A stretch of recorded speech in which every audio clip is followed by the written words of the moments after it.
Hello friends, welcome to our ready exam YouTube channel. आज computer ज्ञान के 50 बहुत महत्वपूर्ण प्रश्न लेकर आए हैं। यह एग्ज़ाम आपके triple C exam, bank exam, SSC exam और आरआरबी एग्ज़ाम पे पूछे जाते हैं। और फ्रेंड्स, अगर आपने आरआरबी, एनटीपीसी और ग्रुप डी का फॉर्म डाला है तो उसके व्यू से भी यह वीडियो बहुत ही महत्वपूर्ण होने वाली है। तो आइए वीडियो का पहला क्वेश्चन स्टार्ट करते हैं। सबसे पहला प्रश्न है, इंटरनेट पर कंप्यूटर या सर्वर को और किस नाम से जानते हैं? तो होस्ट नाम से जानते हैं। इसके बाद अगला प्रश्न है, निकनेट, NICNET होता है निकनेट, तो यह क्या होता है? तो भारत के प्रत्येक जिलों को जोड़ने वाला नेटवर्क आपका निकनेट कहलाता है। इसके बाद अगला प्रश्न है, अर्पानेट क्या है? तो विश्व का पहला वैन क्या है? अर्पानेट विश्व का पहला वैन। इसके बाद अगला प्रश्न है, SIM का पूर्ण नाम? तो subscribers identity module. SIM friends, यह वही सिम है जो आपके मोबाइल पर पड़ी होती है, तो इसका पूरा नाम होता है सब्सक्राइबर्स आइडेंटिटी मॉड्यूल। तो यह काफ़ी इम्पॉर्टेंट प्रश्न है। इसके बाद अगला प्रश्न है, दूरदर्शन प्रसारण में चित्र संदेशों का संचारण होता है? तो आयाम मॉड्यूलेशन द्वारा। आयाम मॉड्यूलेशन यानी कि एम्पलीट्यूड मॉड्यूलेशन द्वारा। इसके बाद अगला प्रश्न है, वाईमैक्स किससे संबंधित है? तो संचार प्रौद्योगिकी से। किससे है फ्रेंड्स? संचार प्रौद्योगिकी से संबंधित वाईमैक्स है। इसके बाद अगला प्रश्न, बैकबोन किससे संबंधित है? तो इंटरनेट से। बैकबोन किससे संबंधित है? इंटरनेट से। इसके बाद अगला प्रश्न, सिग्नल की शक्ति कम हुए बिना नेटवर्क की लंबाई बढ़ाने के लिए किसका उपयोग करते हैं? तो रिपीटर का। फ्रेंड्स, यह बहुत ही अच्छा साधन होता है कि आप सिग्नल की शक्ति को बिना कम किए हुए अपने नेटवर्क की लंबाई को बढ़ा सकते हैं या अपने वायर की लंबाई को बढ़ा सकते हैं। इसके बाद अगला प्रश्न है, नेशनल ई गवर्नेंस प्लान के अंतर्गत SWAN यानी कि स्वान क्या है? तो ये आपका स्टेट वाइज एरिया नेटवर्क है। स्वान का यह तो फुल फॉर्म कह सकते हैं कि होता है स्टेट वाइज एरिया नेटवर्क। इसके बाद अगला प्रश्न है, डाटा प्रेषण की गति को मापने के लिए सामान्यतः इकाई प्रयुक्त होती है? तो बिट प्रति सेकंड डाटा प्रेषण की गति को मापने के लिए प्रयुक्त होती है। क्या फ्रेंड्स? बिट प्रति सेकंड।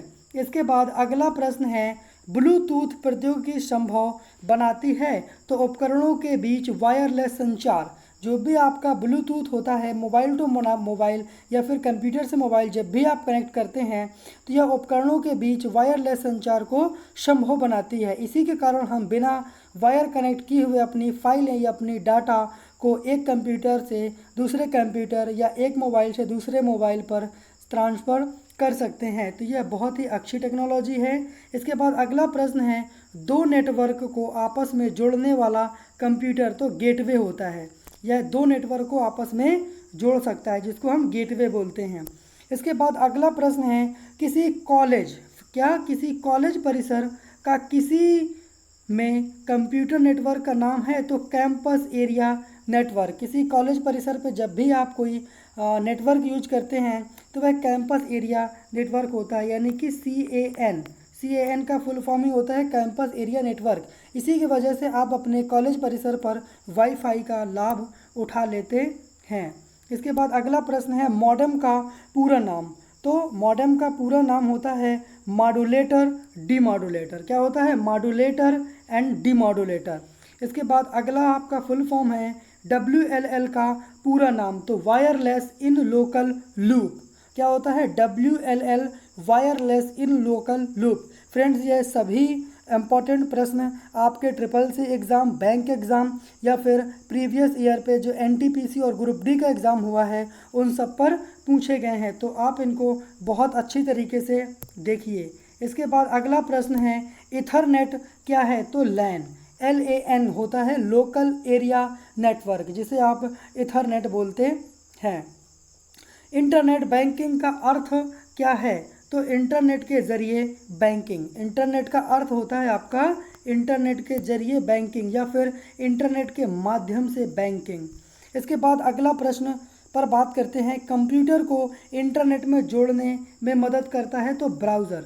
जो आपका ब्राउज़र होता है जैसे मोजिला, क्रोम, फायरफॉक्स, ये सभी कंप्यूटर को क्या करते हैं, आपका इंटरनेट से जोड़ने का कार्य करते हैं। इसके बाद अगला प्रश्न है, एनालॉग सिग्नल को डिजिटल सिग्नल में बदलने की क्रिया को क्या कहते हैं तो मॉड्यूलेशन। जब भी आप किसी सिग्नल को एनालॉग से डिजिटल में बदलते हैं तो वो जो क्रिया होती है वो मॉड्यूलेशन होती है, और जिसके द्वारा आप बदलते हैं जो यंत्र होता है वो मॉड्यूलेटर होता है। क्या होता है, मॉड्यूलेटर। इसके बाद अगला प्रश्न है, कंप्यूटर नेटवर्क में कौन सा संसाधन समानांतर शेयर किया जाता है तो प्रिंटर होता है जो आप शेयर कर सकते हैं। इसके बाद अगला प्रश्न है, फाइबर ऑप्टिक्स का क्या लाभ है तो कोई हस्तक्षेप ना होना। फ्रेंड्स, फाइबर ऑप्टिक्स एक बहुत ही मॉडर्न कम्युनिकेशन सिस्टम है जिसके द्वारा आप अपने डाटा को एक स्थान से दूसरे स्थान पर हाई स्पीड के साथ भेज सकते हैं। जितनी की प्रकाश की गति होती है उस स्पीड के माध्यम से डाटा आप ट्रांसमिट कर सकते हैं। इसकी खास बात यह होती है कि आप इसके डाटा को चुरा नहीं सकते हैं, कोई इंटरफेयर नहीं कर सकते हैं, तो यह बहुत ही अच्छी डिवाइस है। इसके बाद अगला प्रश्न है, उस डिवाइस को क्या कहते हैं जो केबल के प्रयोग के बिना नेटवर्क से कनेक्ट कर देती है। किससे कनेक्ट कर देती है, नेटवर्क से, वो भी बिना किसके, केबल के, बिना केबल के, तो वो होती है वायरलेस। यह बहुत ही महत्वपूर्ण प्रश्न है। इसके बाद अगला प्रश्न है, किसी टिपिकल नेटवर्क में सबसे महत्वपूर्ण या शक्तिशाली कंप्यूटर कौन सा है तो वो है नेटवर्क कंप्यूटर। किसी टिपिकल नेटवर्क में सबसे महत्वपूर्ण या फिर शक्तिशाली कंप्यूटर आपका नेटवर्क सर्वर होता है। इसके बाद अगला प्रश्न है, इंटरनेट पर सामान्य वस्तुओं के लेन देन की प्रक्रिया को क्या कहते हैं तो ई सेलिंग। क्या बोलते हैं, ई सेलिंग या फिर ई बाइंग। ई का अर्थात होता है इंटरनेट, ई का अर्थ होता है इंटरनेट, यानी कि जब भी आप इंटरनेट के माध्यम से कोई चीज़ खरीदते हैं तो वो ई सेलिंग या फिर ई बाइंग हो जाती है। इसके बाद अगला प्रश्न है, किसी भी डोमेन नेम के अंतिम 3 अक्षर क्या दर्शाते हैं तो ऑर्गेनाइजेशन। जो भी आपका डोमेन नेम होता है 3, जैसे .com, इसके बाद .org, तो ये सभी क्या समझाते हैं, ऑर्गेनाइजेशन। इसके बाद अगला प्रश्न है आपका, वेब ब्राउज़र को और किस नाम से जानते हैं तो वेब क्लाइंट्स। जो भी आपके वेब ब्राउज़र होते हैं उन सभी को आप वेब क्लाइंट्स भी कह सकते हैं। तो इसके बाद अगला प्रश्न, किसी पेज या दस्तावेज को किसी अन्य पेज या दस्तावेज से जोड़ना क्या कहलाता है तो उसको हाइपरलिंक बोलते हैं। किसी पेज या दस्तावेज को जब किसी अन्य पेज या दस्तावेज से जोड़ते हैं तो वह हाइपरलिंक कहलाता है। इसके बाद अगला प्रश्न है, Google Chrome, Mozilla, Firefox, internet explorer किसके उदाहरण हैं तो ये सभी आपके वेब ब्राउज़र के उदाहरण हैं। इन सभी के माध्यम से आप कंप्यूटर को इंटरनेट से कनेक्ट कर सकते हैं। इसके बाद अगला प्रश्न है, इंटरनेट एक्सप्लोरर का निर्माण किसने किया था तो माइक्रोसॉफ्ट कंपनी ने एक्सप्लोरर इंटरनेट का आविष्कार किया था। माइक्रोसॉफ्ट के मालिक का नाम है बिल गेट्स, इन्होंने माइक्रोसॉफ्ट की स्थापना की थी। इसके बाद वेबसाइट का एड्रेस क्या कहलाता है तो URL। वेबसाइट का जो एड्रेस होता है वो URL कहलाता है। URL का फुल फॉर्म होता है uniform resource locator. URL uniform resource locator. इसको आप अच्छे से देखिएगा, ये सभी बहुत ही महत्वपूर्ण प्रश्न हैं। हमने एक बहुत ही इन सभी प्रश्नों को छांट कर इस वीडियो में एकत्रित किया हुआ है। इसके बाद अगला प्रश्न है, कंप्यूटर कंट्रोल करने संबंधी इंस्ट्रक्शन या प्रोग्रामों को क्या कहते हैं तो सॉफ्टवेयर। जब भी आप कंप्यूटर के कंट्रोल करने संबंधी इंस्ट्रक्शंस या प्रोग्रामों को बनाते हैं तो वो आपके सॉफ्टवेयर कहलाते हैं। इसके बाद अगला प्रश्न है, कंप्यूटर डाटा स्टोर और गणनाएं करने के लिए किस नंबर सिस्टम का प्रयोग किया जाता है तो बाइनरी नंबर सिस्टम का प्रयोग किया जाता है। कंप्यूटर में डाटा स्टोर करने के लिए या फिर गणनाएं करने के लिए सभी में जो नंबर सिस्टम प्रयोग होता है तो वह बाइनरी नंबर सिस्टम ही प्रयोग होता है। तो बाइनरी नंबर सिस्टम आपका 0 और 1 होता है जिसमें 2 अंक होते हैं। बाइनरी नंबर सिस्टम को द्विआधारी अंक भी बोलते हैं। इसके बाद अगला प्रश्न है, डिजिटल घड़ी में किस प्रकार का कंप्यूटर पाया जा सकता है तो मिनी कंप्यूटर। आपका डिजिटल घड़ी में देखा जा सकता है, वहाँ पर हम उसको पा सकते हैं। इसके बाद अगला प्रश्न, देश का प्रथम कंप्यूटर साक्षर जिला है मलप्पुरम। देश का पहला कंप्यूटर साक्षर जिला है मलप्पुरम। ये आपका केरल पे है, यहाँ पर सबसे ज़्यादा कंप्यूटर साक्षरता है। इसके बाद अगला प्रश्न है, भारत का पहला कंप्यूटर कहाँ स्थापित किया गया था? तो भारतीय सांख्यिकी संस्थान कोलकाता में भारत का पहला कंप्यूटर स्थापित किया गया था। दोस्तों एग्ज़ाम पर कई बार यह प्रश्न आता है और पूछा जाता है कि भारत का पहला कंप्यूटर कहाँ स्थापित किया गया था, तो आप भूल जाते हैं, कभी दिल्ली करते हैं, कभी कोलकाता करते हैं। तो आप सांख्यिकी संस्थान से याद रखिएगा, भारतीय सांख्यिकी संस्थान जो कोलकाता में है, वहाँ पर पहला भारतीय कंप्यूटर स्थापित किया गया था। इसके बाद अगला प्रश्न है, चिन्हात्मक डाटा में प्रयोग किया जाता है किनका? तो आप अंकों का प्रयोग करते हैं, अक्षरों का प्रयोग करते हैं और चिन्हों का प्रयोग करते हैं। इन सभी चिन्हात्मक डाटा पे आप इन सभी तीनों अक्षरों, चिन्हों और अंकों का प्रयोग करते हैं। इसके बाद संसार का पहला गणक यंत्र कौन सा है? तो अबेकस। संसार का पहला गणक यंत्र आपका अबेकस है। इसके बाद अगला प्रश्न है, कंप्यूटर घड़ी की स्पीड की गणना की जाती है तो मेगाहर्ट्ज में। किसमें? मेगाहर्ट्ज में। कंप्यूटर घड़ी की स्पीड की गणना आप मेगाहर्ट्ज में करते हैं। अगला प्रश्न है, पर्सनल कंप्यूटर के विकास का श्रेय किसे जाता है?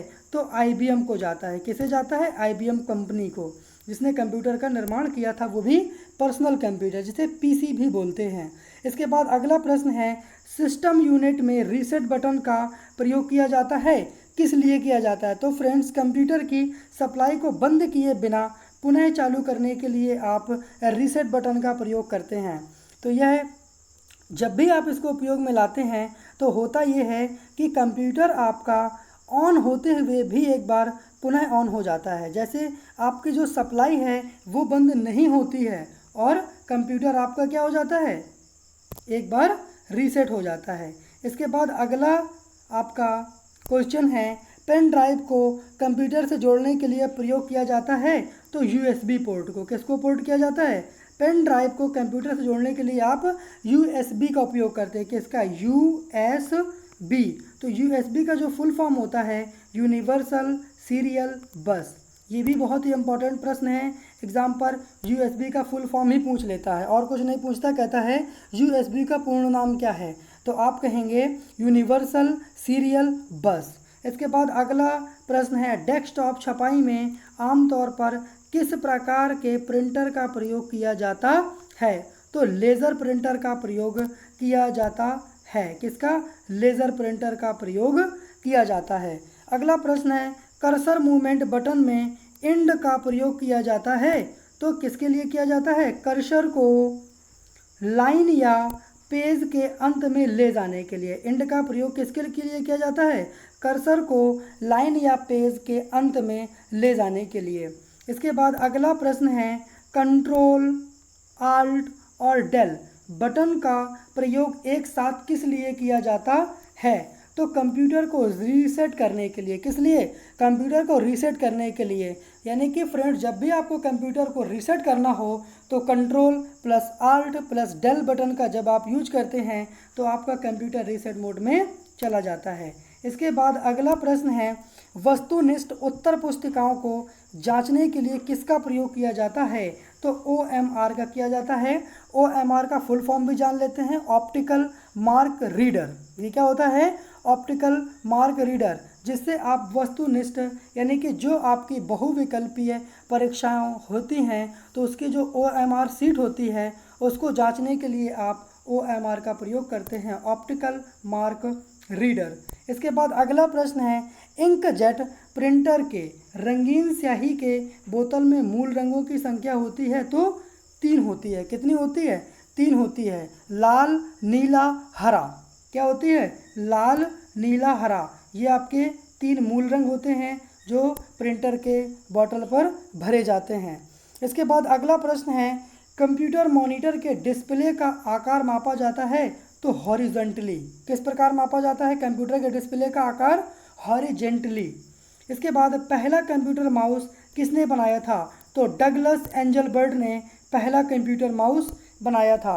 अगला प्रश्न है, माउस के दो मानक बटनों के बीच स्थित व्हील का प्रयोग किया जाता है तो पेज को स्क्रॉल करने के लिए। फ्रेंड्स, माउस पर 3 बटन होते हैं, राइट, लेफ्ट और एक बीच में बटन होता है जिसे स्क्रॉल बोलते हैं। इस स्क्रॉल बटन का प्रयोग आप कंप्यूटर पे पेज को अप एंड डाउन करने के लिए करते हैं। इसके बाद अगला प्रश्न है, कंप्यूटर स्क्रीन पर बैकग्राउंड को किस नाम से जाना जाता है? तो डेस्कटॉप पर, यानी कि जो आपकी कंप्यूटर स्क्रीन होती है जिसे आप मॉनिटर भी बोलते हैं, उसका जो बैकग्राउंड होता है उसे आप डेस्कटॉप के नाम से जानते हैं। तो यह सभी 50 बहुत ही महत्वपूर्ण प्रश्न थे जो हमने इस वीडियो में दिया। तो उम्मीद है फ्रेंड्स यह वीडियो आपको पसंद आई होगी। तो अगर आपको वीडियो सच में पसंद आई है और आप हमारे क्वेश्चन को अच्छे समझते हैं तो वीडियो को लाइक कीजिए, फ्रेंड्स में शेयर कीजिए, कमेंट कीजिए। और अगर अभी तक आपने हमारे चैनल को सब्सक्राइब नहीं किया है